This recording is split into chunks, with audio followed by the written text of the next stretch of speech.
When we come back, a museum all about creation opens today, but some people don't like it. They say it's junk science.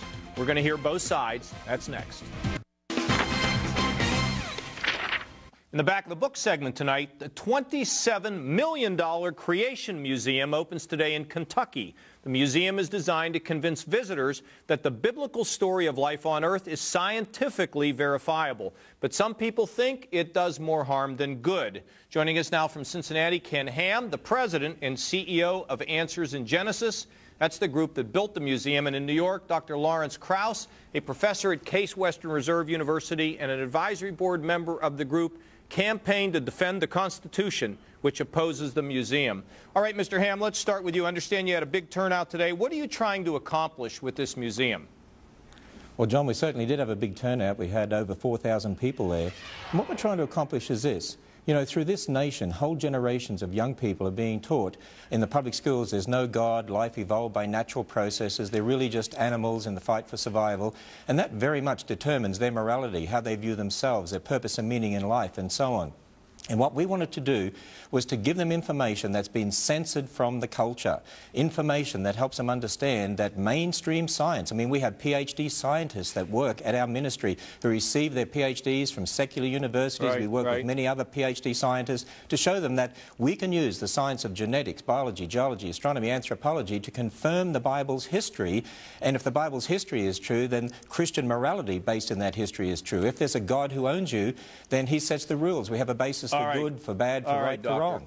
All right, Mr. Ham. Doctor, tell us, what's your objection? Here's a guy trying his best to bring some science into this. Where do you object? Well, he's not bringing science into it. That's the problem. It's the semblance of science, but it really isn't science. In fact, the way science works is we kind of ask questions about the universe, and nature gives us the answers. We don't know the answers in advance. That's a key part of science. And what this museum does is it'll confuse kids about what's science and what isn't science. And Mr. Ham already said it too. It also gives a really bad message that somehow science is anti-religion, that just trying to understand the world, we're encouraging kids to be atheists, and that's nonsense. And it's unfortunate for kids, and it's also unfortunate for science, especially in this country where right now we do a really bad job of teaching science. And if we want to be competitive in the 21st century, we better do a better job. Doctor, what would you say about the argument that God created the spark that started life in the universe? And secondly, at some point, God created the conscience, the soul, created the human being, you know, put the special stuff into the human being that's sort of a reflection of God. Would you accept that in concert with evolution? Well, in principle, yes. I mean, the point is those are not scientific questions.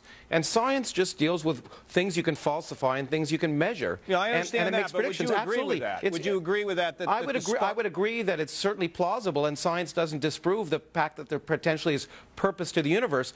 But whether or not I believe it or whether or not Mr. Ham believes it, evolution happened, and the Earth is 4.5 billion years old. It isn't 6,000 years old. Mr. Ham, what about the argument here that evolution is consistent with the fact that God created? God sparked life early on. God then made man special, different from animals. Why is it not acceptable that evolution and creationism can be compatible? Well, there are many in the church that would say that evolution and creation are compatible, but evolution and a literal genesis are not compatible. The literal genesis, but maybe which is literal genesis is not the deal here. I mean, if you put a man standing next to a dinosaur, I mean, why can't we say that it both works? That God made a great thing happen, but at the same time, you know, evolution is not a bad thing. Well, it's not the God of the Bible who made it happen, because he doesn't say that. If you read the Bible, for instance, Jesus in the New Testament... I do read the Bible. Quotes from Genesis. I think it's worth jumping in. There are literally millions of people who are people of faith who understand that science tells us how old the world is, and they don't have to feel like they're atheists because they don't buy this nonsense about a 6,000-year-old universe. Doctor, there are a heck of a lot of scientists that say that, you know, they discount God, and that's the problem. Well, I frankly think reasonable people like you guys I would like to answer some of this if I could. We're out of time, guys.